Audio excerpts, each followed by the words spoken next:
Firefighters from across our region bracing against the winds, battling the Silverado fire near Irvine Industrial Park East. Southern California Edison now says the fire may have been ignited by a lashing wire, making contact with one of its overhead conductors. The Silverado and Blue Ridge fires caused evacuations and destruction throughout Southern California. SoCal residents were affected in many ways, from ash-covered cars to lost homes. This fire started yesterday morning in the Irvine area. It quickly spread, now covering about 8,000 acres and causing the evacuation of 91,000 residents in Irvine and in Foothill Ranch and in Lake Forest. Here's a community member with more insight on the effects of these fires. I just think back to 2017 when driving on the freeway, I could see how red the skies were. Our house was actually filling with smoke at one point because our windows didn't close appropriately and they didn't fully seal. And so that brought back some really bad memories of being scared a few years ago that we could possibly have to evacuate or lose our home.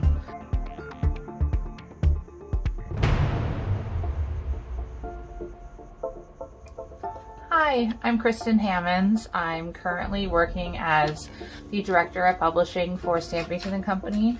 We're located in Laguna Hills, California, near Irvine, and I live in Orange, and I've lived there for about 12 years now.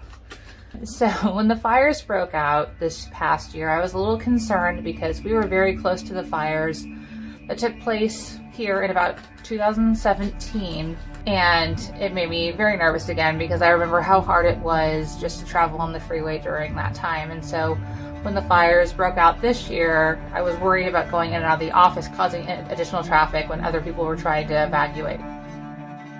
But I still had to go into work, and when I got there, a lot of my employees actually lived within the evacuation areas, and so I heard from a lot of them that they had all of their belongings in their cars with them while they were working, and that struck me as being really difficult. And so one of the things that we've always kept in mind now is that we do like to keep all of our belongings with us, just our important belongings. We have them all in one space that we know if we were to need to evacuate.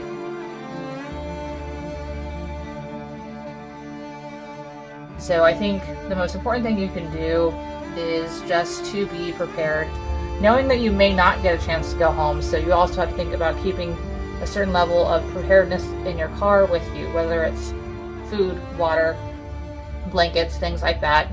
You never know if you will be able to get home.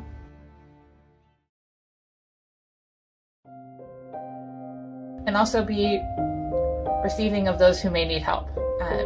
I've had a friend that had her childhood town up in Northern California burned during the Paradise Fires a few years ago. The biggest thing you could do is just be willing to help if they need somewhere to stay, if they need food, if they just need to use your phone. Like, just as a community, we can come together and rally around the people who need help, especially if we are in the position to be able to help. I think that's the best thing that any of us can offer as humans. We're just be willing to help, be prepared, and stay informed about everything that you can do.